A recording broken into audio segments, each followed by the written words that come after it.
Hello. First, let me show you what is going on here. So here we have a Windows 10 virtual machine. This is a Kali Linux virtual machine. You can just imagine a virtual machine is a computer. Okay. And so what I'm going to show you today is here on the Windows 10 virtual machine, I'm going to run a chat server. This chat server has some vulnerabilities. And then, so here from this Kali Linux virtual machine, the attacker can actually utilize that vulnerability of the chat server and to log into this Windows 10 VM. How can we do that? So let me show you here. And so here we will find our chat server from here. Okay, so I'm going to run it. Good, it's running. And now, so this chat server runs on this Windows 10 VM. And from Kali virtual machine, I'm going to use Telnet to communicate with this chat server. And so here, this is the IP address of this Windows 10 VM. And here, this is the port number of this chat server. As you know, uh, one VM or one computer can run multiple servers. And so basically, we use a port number to differentiate different servers. So in this case, I hard code 9999 into my chat server.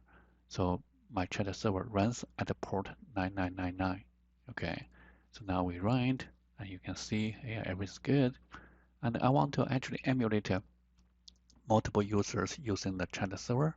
So I'm going to open another tab, and then I'm going to actually log into this one.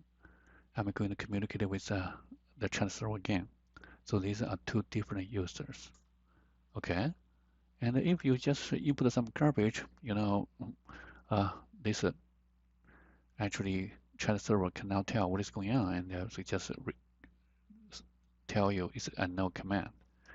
So what I'm going to show you here is if I actually put a command called knock, this means I'm going to knock on the door of the chat server, and I want to send a message.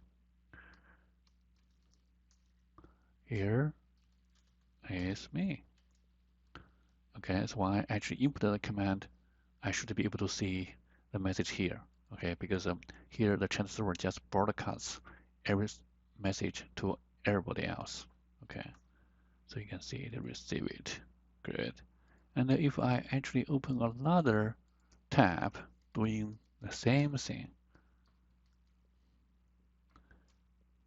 9999.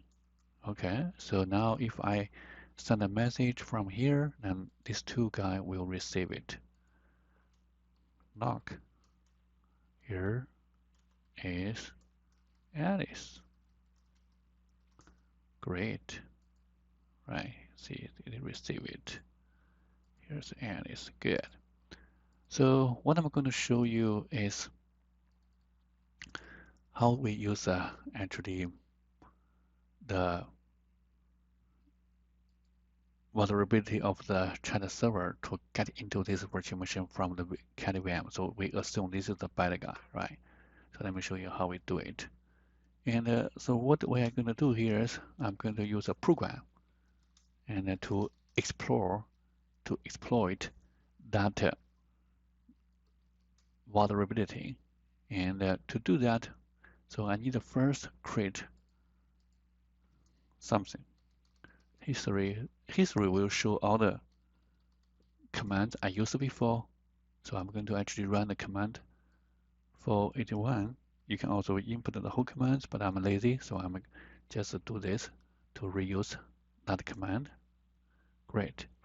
So what I'm doing here is I'm going to use this NC, this is the program, to open a shell.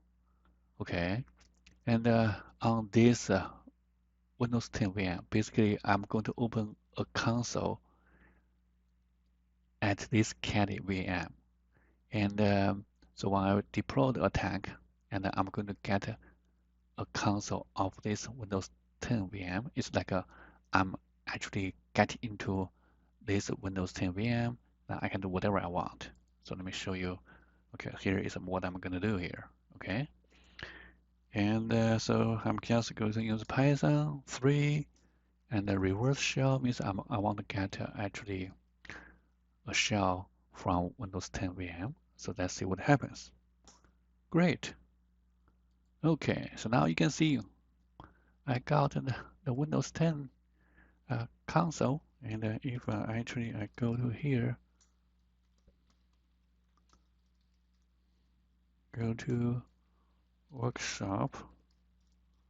Great. So you can see I can see all the files. So what I'm going to do here is I'm going to actually delete this file.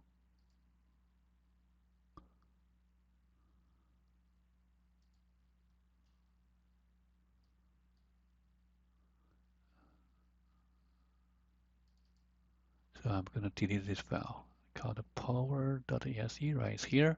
So I'm going to delete it.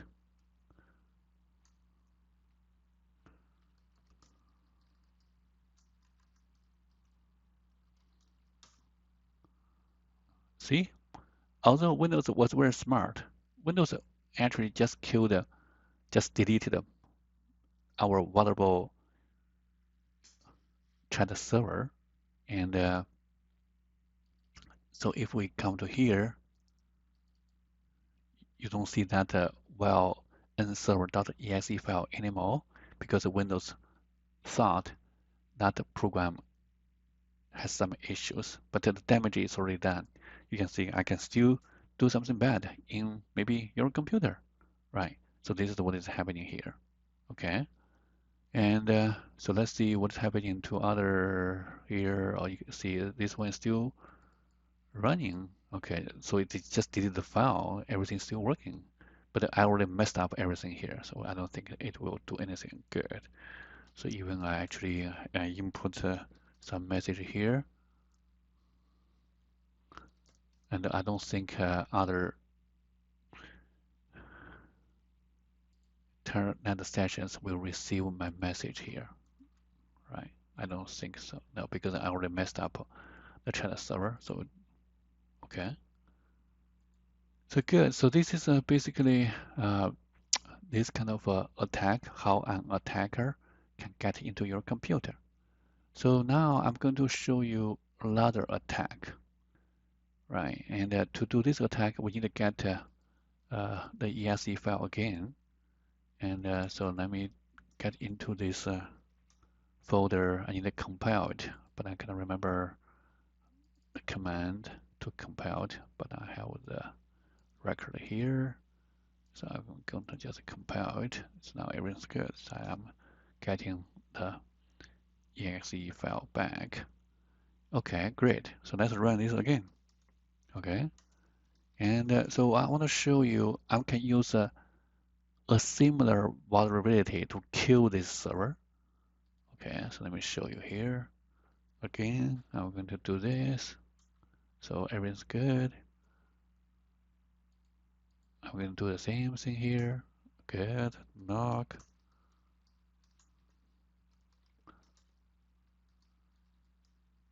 Hello again. So you can see everything works. And so I'm going to actually kill this. So this time I'm going to actually kill the server called the denial of service attack. So when I actually run this command, I can kill this server. I'm the attacker. I'm using the vulnerability to kill this server so that your service of chatting will be lost. Okay, so now you can see, yeah, all your chat session are lost. So this is the two attacks I showed you. One is how you can get into a vulnerable computer and just play with the files, do anything you want. The other one is how I actually kill a chat server so that nobody can use it. Great.